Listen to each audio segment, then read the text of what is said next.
আসসালামু আলাইকুম প্রিয় শিক্ষার্থী বন্ধু, কি অবস্থা সবার? কেমন সময় যাচ্ছে তোমাদের?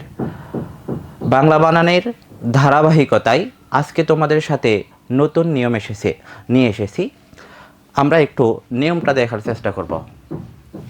দেবাশিস দেবাশিস, আশিস আশিস, স্নেহাশিস স্নেহাশিস, এমন কিছু শব্দ আমরা বিশ্ববিদ্যালয় ভর্তি পরীক্ষায় পেয়ে থাকি, কিন্তু ওখানে গিয়ে আমরা শুদ্ধ করে লিখতে পারি না।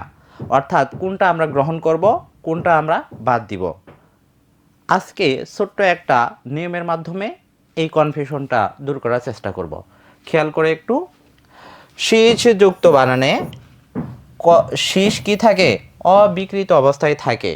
অর্থাৎ যেসব বানানে শীষ থাকবে সেই বানানে কখনো পরিবর্তন আসবে না, যা আছে তাই। অর্থাৎ আমরা তাহলে এই প্রথম অংশগুলো কি হিসেবে ধরলাম? ভুল হিসেবে ধরলাম। এগুলো কি শুদ্ধ হিসেবে ধরলাম। অর্থাৎ শীষ বানানে সব সময় দন্ত স হয়ে থাকে, কখনো মূর্ধন্য স হবে না। ক্লিয়ার?